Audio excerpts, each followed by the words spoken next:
Primeiro tudo é branco, vermelho e preto. Essas cores têm significados ritualísticos pesados.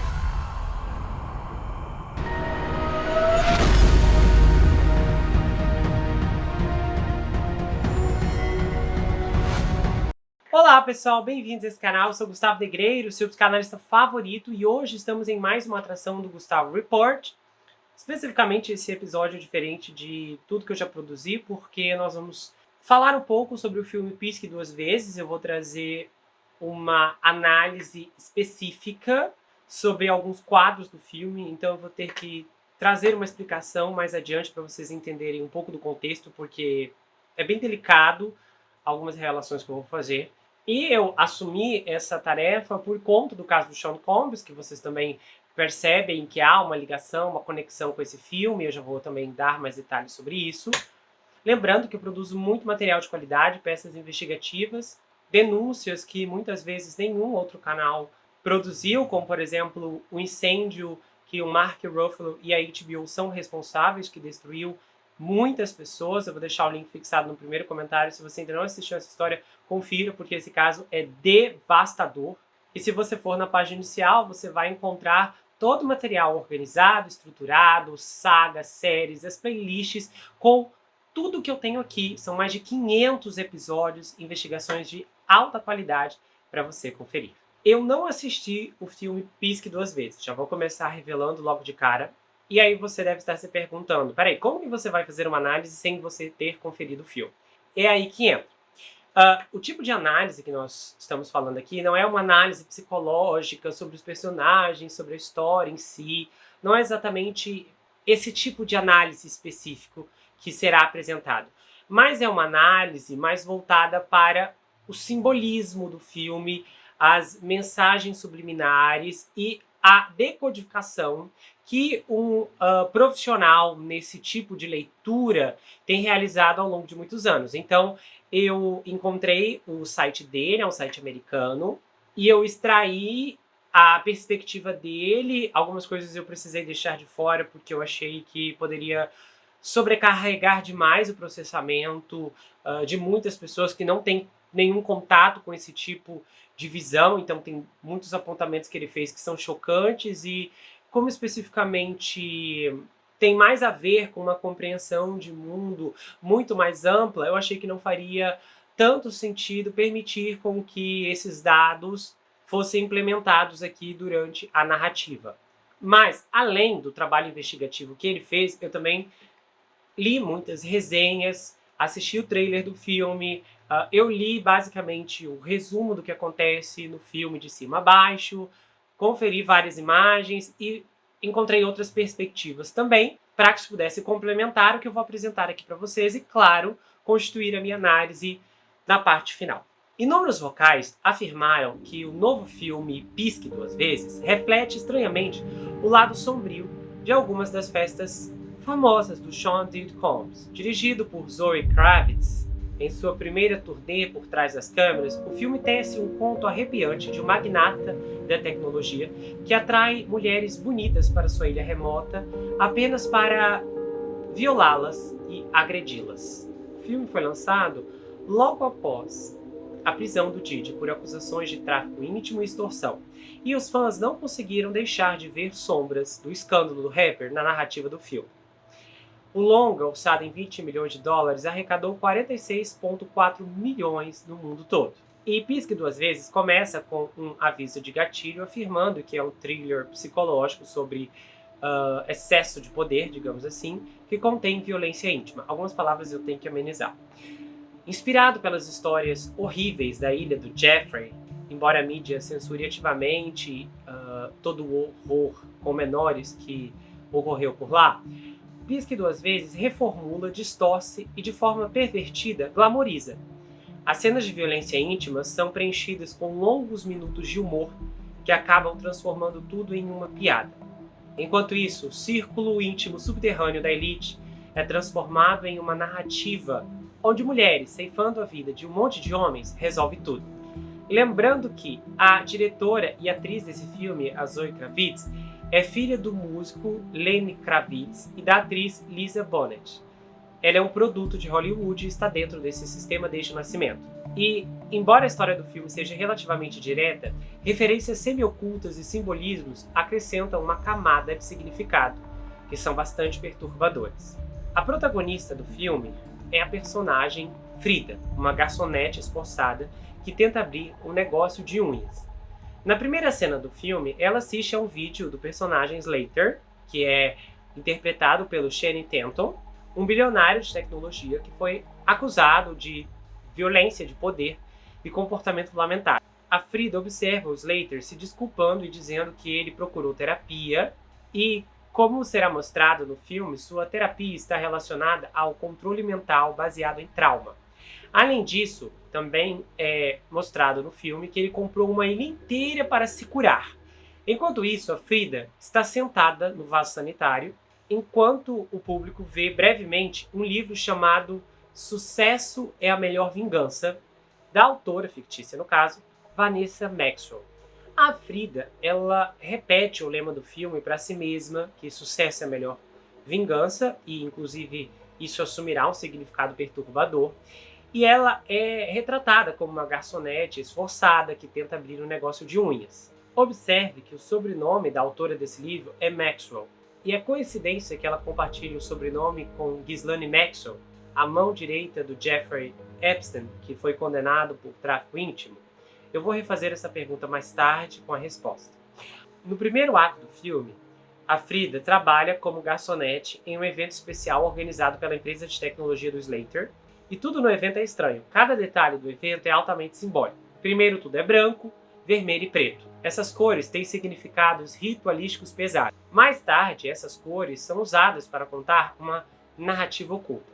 Segundo, há uma porta gigante sinistra. O seu nome é Gates of Hell, do escultor francês Auguste Rodin, uma das diversas variações de portões do inferno inspiradas no inferno de Dante e seu aviso. Uma grande esperança para todos vós que aqui estáis. Uma mensagem oculta é ainda mais cimentada na cena seguinte, quando a Frida está trabalhando ao som da música, pagando o preço para ser chefe do B.B. King. Enquanto se preocupa para o trabalho, ela ironicamente diz que não pode apagar magicamente nenhuma informação, amenizando a palavra, do seu cérebro.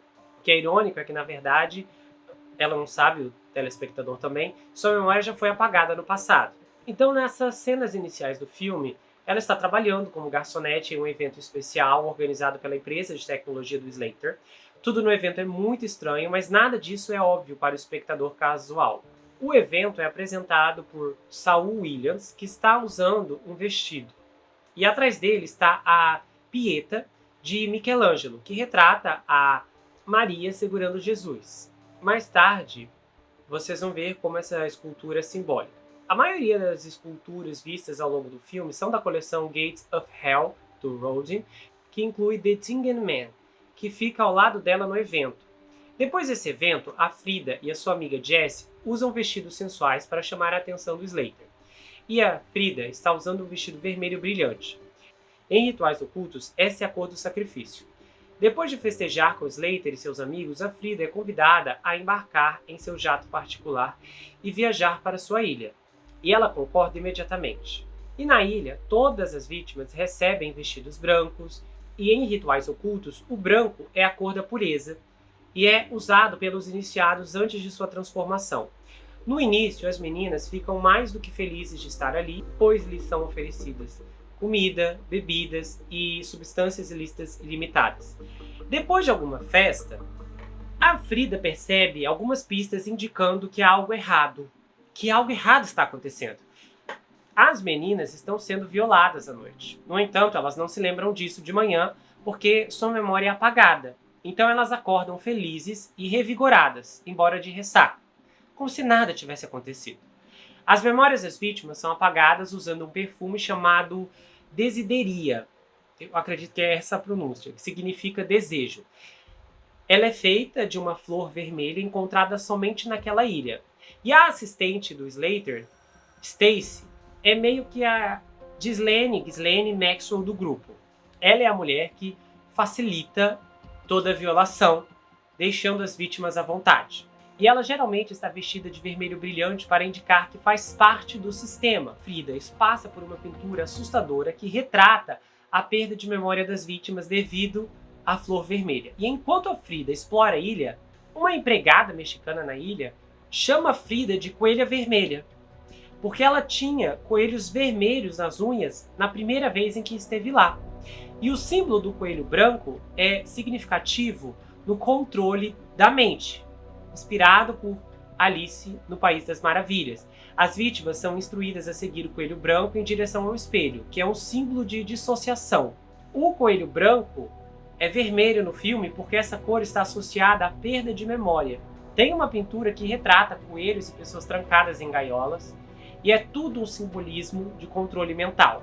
Enquanto o vermelho é associado ao apagamento de memórias, o amarelo representa o oposto: criar e recuperar memórias. E esse conceito é sutilmente salpicado ao longo do filme. Então, homens privilegiados criam memórias tirando fotos usando uma câmera Polaroid amarela durante sua estadia. Então, tem uma cena em que o Christian Slater está usando uma toalha amarela enquanto faz o oposto de apagar memórias. E o antídoto para o perfume da perda de memória é o veneno das víboras de cílios amarelos. Então, nesse caso, o amarelo é igual à verdade e à recuperação da memória. E a personagem Jess está vestida de amarelo enquanto começa a perceber a verdade sombria na ilha. E depois que essa personagem Jess é ceifada porque ela sabe demais, as outras garotas não se lembram dela. E aí o seu isqueiro amarelo é a prova de que ela existiu. O vai e vem dualístico entre as cores vermelho e amarelo espelha o vai e vem do controle mental entre trauma e dissociação. E que aqueles que passam por isso frequentemente acabam perpetuando isso.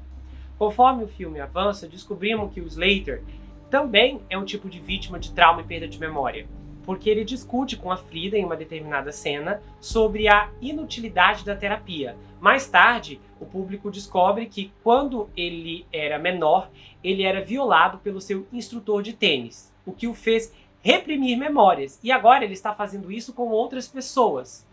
Quando em uma cena ele está prestes a violar a Frida, ele diz ao seu terapeuta que quanto mais intenso o trauma for, mais severa será a perda de memória. E aí, após consumir o veneno da víbora, a Frida e outras mulheres perceberam o que aconteceu com elas e então se envolve em uma revolta sangrenta, opondo mulheres versus homens brancos heterossexuais. Após a revolta, quase todos estão ceifados, exceto o Slater, porque a Frida propositalmente poupa a vida dele. Aí, observe como os personagens estão posicionados nessa cena. E então, na próxima cena, vemos a escultura Pieta novamente. Pieta do Michelangelo, que retrata Maria segurando Jesus. Então, aqui se entende aquela ideia de que a escultura apresentada no início, apresentada novamente agora, traz esse conceito simbólico. Na cena final do filme, há um outro evento da King Tech, como se nada tivesse mudado. No entanto, há uma mudança enorme. A Frida agora é a CEO da King Tech e o Slater é seu escravo obediente e controlado mentalmente. A Frida se transformou na manipuladora, usando o perfume que apaga memórias para controlar o Slater. Nessa cena, ela também está usando preto. Em rituais ocultos, o preto é sempre a cor final, que representa a transformação completa do iniciado no lado negro. No final, nada mudou e o sistema permanece intacto. A única diferença é que o escravo se tornou um manipulador. A Frida não expôs os erros da elite, nem os denunciou ao mundo. Em vez disso, ela usou suas ferramentas para ganhar poder, riqueza e influência. Esta é a verdadeira mensagem do filme Pisque Duas Vezes. O bem não prevaleceu, o mal prevaleceu. E as pessoas vão torcer por isso. Então, em vez de expor o mal, ele normaliza. Ele o transforma em entretenimento e faz com que os espectadores torçam por sua perpetuação. Eu não sei quantas pessoas aqui do canal já assistiram, já deram uma olhada nesse filme. Mas algo que me pegou profundamente foi a atenção aos detalhes. Esses detalhes simbólicos contidos no filme Quando eu estava lendo o artigo e o rapaz especulou, ai, que essa cor amarela significa verdade, não sei o quê, eu realmente, na hora, eu falei, ai, viagem, mano, isso é viagem. Só que quando ele começou a colocar, pontuar as imagens e especificamente o contexto das cenas em que essas cores estavam presentes, não tinha como duvidar. Sem contar a cena inicial, porque quando eu li o artigo não traduziu o nome da música em português, O Preço para Ser Chefe. Quando eu fui revisar o roteiro, eu traduzi para falar em português aqui para vocês. Quando eu li o significado, eu fiquei chocado. Porque significa que até essa música que toca ali aleatoriamente está sincronizada com o lema da história. Que especificamente não são detalhes que, se você chamar outras pessoas, espectadores, e começar a discutir sobre, detalhes que foram percebidos por essas pessoas. E outro ponto que me chamou a atenção é que o filme, antes de ser nomeado como Pisque Duas Vezes, ele tinha um outro título, que eu não posso nem repetir aqui porque ele é extremamente moral. Mas pesquise no Google para você ver. É chocante que um filme, vamos supor, produzido por uma mulher, em que basicamente mulheres vencem no final, quando se observa todo esse histórico, percebe que há algo completamente errado na mensagem do filme. Até porque, se tratando de um conteúdo tão denso como esse, tão disforme, do qual tantas pessoas já foram vitimadas, violência íntima, o que se nota não é exatamente uma compaixão para com essas pessoas, mas sim uma depravação em relação ao assunto. Então, quando você olha para o objetivo superficial do filme, do que foi propagado pela imprensa e percebido pelos críticos de cinema, é que a ideia é que o filme está expondo pessoas ricas e poderosas, violando pessoas em ilhas remotas. Mas, na verdade, o que acontece aqui é que o espectador está diante de uma experiência distorcida e voyeurística. E, inspirado pelas histórias terríveis da ilha do Jeffrey, Pisque Duas Vezes reformula, distorce de forma pervertida e glamoriza esses eventos. E há outro ponto chocante aqui que eu descobri enquanto eu pesquisava sobre o filme. O roteiro dele começou a ser produzido, escrito, antes do escândalo do Jeffrey vir à tona. E até o Jeffrey ser exposto da forma como foi, quando as pessoas diziam, como eu cresci ouvindo, inclusive uma vez assisti um DVD quando eu tinha uns 12 anos, de que havia um indivíduo muito rico e poderoso que continha uma ilha, e que nessa ilha pessoas eram violadas e sacrificadas, e a imprensa dizia que isso era teoria da conspiração, você observa que nesse filme há detalhes especificamente precisos do modus operandi do Jeffrey, e não apenas dele, como também do momento em que especificamente esse filme foi lançado e da sua ligação dupla aqui. Não apenas Jeffrey, como também Sean Diddy Combs. Outro ponto é que as cenas de violência íntima são preenchidas com longos minutos de humor, que acabam transformando tudo em uma piada. Enquanto isso, o círculo depravado subterrâneo da elite é transformado em uma narrativa. A forma como o filme trata isso é interessante porque ele transmite uma mensagem. Este é um filme de Hollywood. E a moral da história não é sobre derrubar esse sistema, mas perpetuá-lo com um ângulo identitário.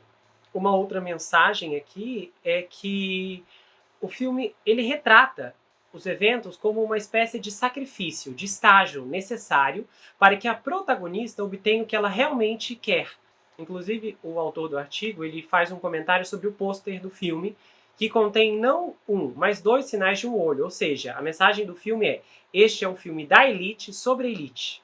Então, quando a Frida está lá com o livro da autora que compartilha o sobrenome com Ghislaine Maxwell, a mão direita do Jeffrey Epstein, que facilitou e coordenou tudo aquilo, o que está sendo dito é: o objetivo final é se tornar a Ghislaine, não derrubar o que ela está executando, concretizando exatamente a música que toca no filme, pagando preço para ser o chefe. Ou seja, é um resumo que a Frida se sacrifica para se tornar a chefe dos manipuladores. E aí tem um outro elemento curioso também, antes de dar continuidade na minha opinião, é o paralelo do relacionamento entre a Zoe e o ator que interpreta o vilão do filme, que também é muito famoso já há muitos anos, o Channing Tatum. Parece que boatos de romance surgiram quando a Zoe escalou o ator de Magic Mike para seu filme lá no início do verão de 2021. O casal foi visto passeando pela cidade de Nova York, saindo do Met Gala juntos e usando uma fantasia de casal para o Halloween. Aí em 2022, o casal começou a falar um sobre o outro em entrevistas e o Channing compareceu à estreia do filme Batman em Nova York ao lado do padrasto da Zoe, Jason Momoa. Aí o Channing e a Zoe acabaram ficando noivos em outubro de 2023. Aí em 27 de janeiro de 2024, a Zoe, em uma publicação no Instagram, compartilhou fotos dos bastidores do set de Pisque Duas Vezes, incluindo uma foto Polaroid onde ela posou ao lado do Channing Tatum, mostrando a língua ao lado de fotos dela na frente de um trailer e trabalhando atrás das câmeras. Na legenda, a diretora estreante compartilhou a data de lançamento do filme como 23 de agosto de 2024. Em 8 de agosto de 2024, a Zoe e o Channing comparecem à estreia do filme e o casal caminhou pelo tapete vermelho juntos, combinando looks pretos na estreia do filme em Los Angeles. Aí, em 21 de agosto de 2024, a Zoe disse que queria fazer mais filmes com o Channing ao falar com a People sobre trabalhar com ele no filme. E ela disse assim, eu espero que a gente possa trabalhar juntos novamente no futuro, porque eu acho que a arte é a nossa linguagem de amor. Eu acho que é o que amamos, e amamos falar sobre isso, e vivenciar isso, e apoiar um ao outro. E ela disse que foi incrível ver o Channing interpretar o vilão do filme. Foi incrível, porque ela estava fazendo um trabalho tão bom, e como ator, ela disse, nossa, isso é uma coisa deliciosa, sabe, que ele nunca teve a chance de fazer, e ele está fazendo isso porque ele é um aliado, ele quer contar essa história. Aí, de repente, em 29 de outubro de 2024, fontes confirmaram a separação do casal. Várias fontes disseram que os dois cancelaram o noivado e que eles estavam seguindo caminhos opostos, após 3 anos juntos. E o casal não comentou sobre o término. O rompimento, ao que parece, aconteceu no fim de semana, antes da notícia se tornar pública. E uma fonte disse à revista People que eles não estavam mais na mesma página e se distanciaram. Ou seja, o relacionamento deles começou durante a pré-produção do filme e terminou depois do lançamento do filme. E até chocante, porque as declarações super apaixonadas dela recém tinham sido emitidas. Um outro elemento muito curioso também é o traje de linho branco, que parece uma alusão explícita às famosas festas brancas do Sean nos anos 2000, eventos anuais que eram realizados nos Hamptons, em Beverly Hills e em muitos outros lugares, onde os convidados eram obrigados a usar branco supostamente para democratizar, unindo magnatas da mídia, socialites e estrelas de cinema em pé de igualdade. Mas roupas totalmente brancas também sugerem a ausência de controle e expressão. Um ethos que parece ser essencial para as alegações contra o Sean. Lembrando que dezenas e dezenas de pessoas o acusaram de agressão íntima e coerção, com algumas alegando que ele encorajou ou exigiu o uso prolífico de substâncias ilícitas para tornar as vítimas maleáveis antes de submetê-las a relações íntimas grupais, não consensuais e violação violenta. Inclusive, as substâncias ilícitas, segundo foi observado pela Cass Ventura em seu processo de 2023, também permitiram que ela se dissociasse durante esses encontros terríveis. E uma das vizinhas do Sean, em Beverly Hills, disse à BBC que frequentemente via mulheres sentadas, perdidas e confusas na rua, em frente à casa dele, com as roupas íntimas aparecendo. O que, mais uma vez, é um reforço para uma condição explícita que muitas pessoas, de certa forma, tinham consciência que estava acontecendo.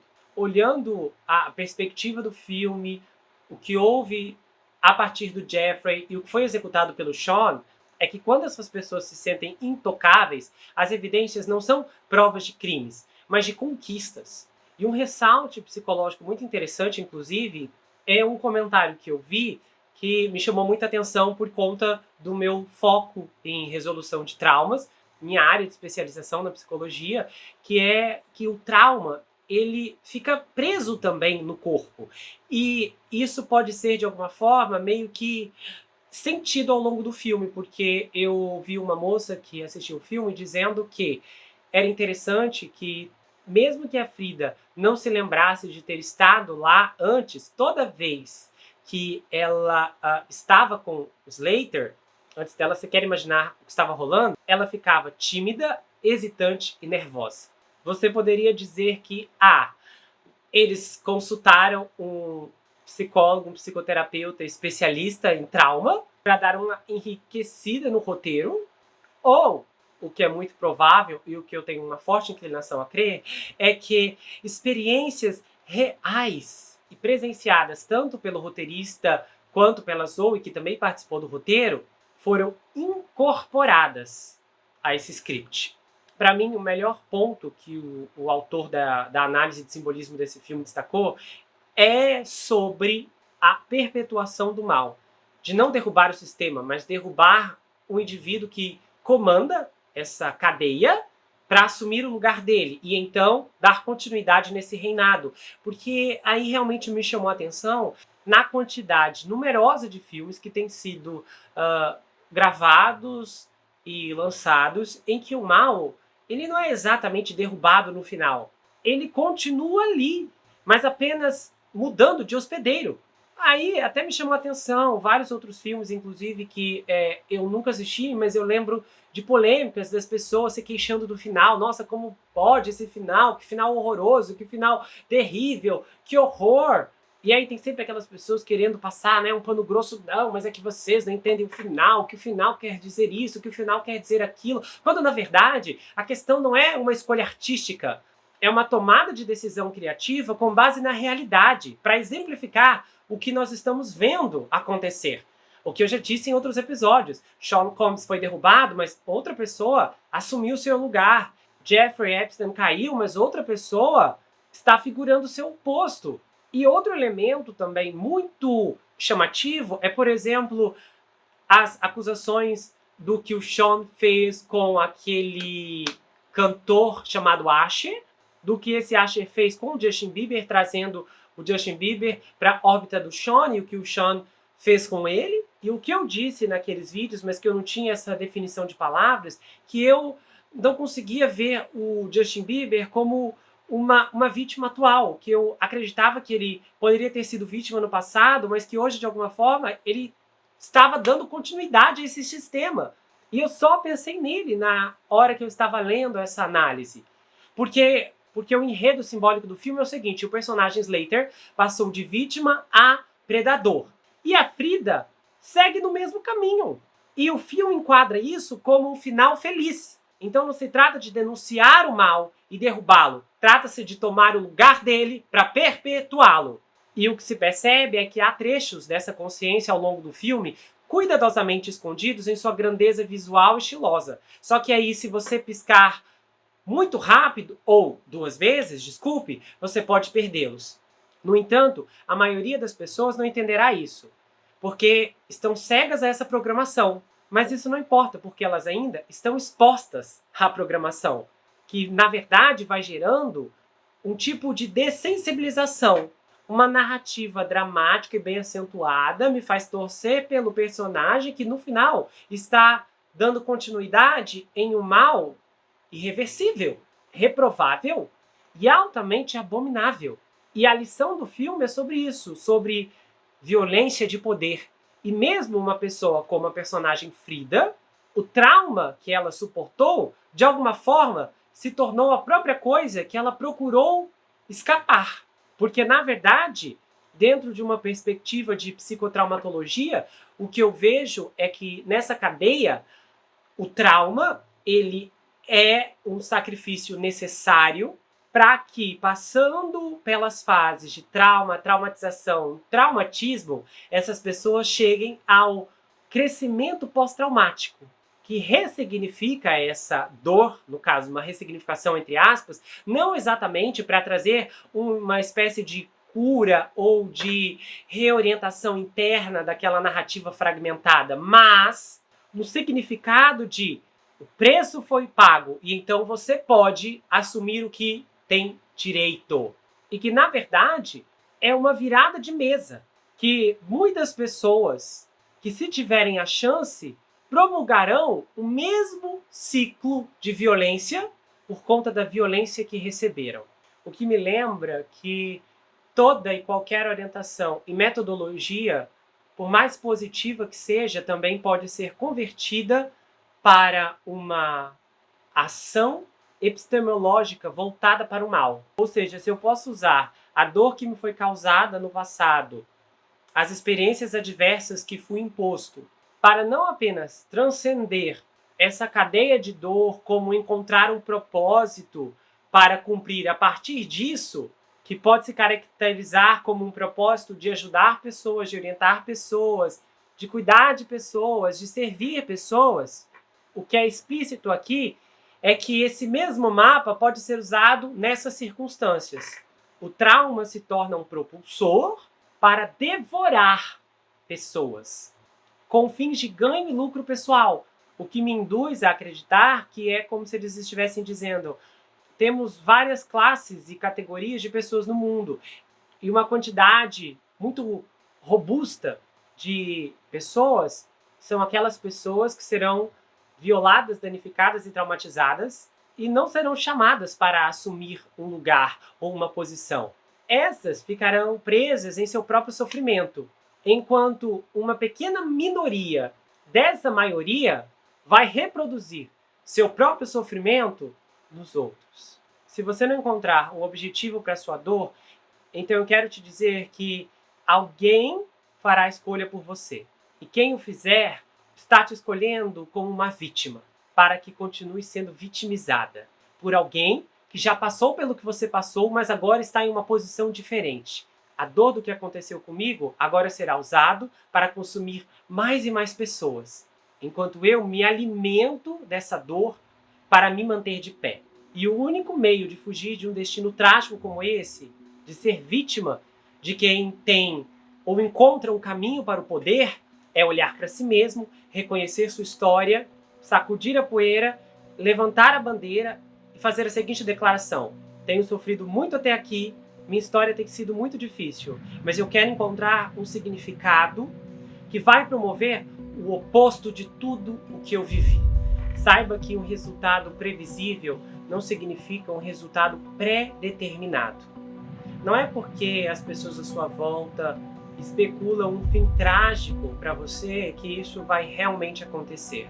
Você é o único capaz de provocar uma mudança na direção do vento.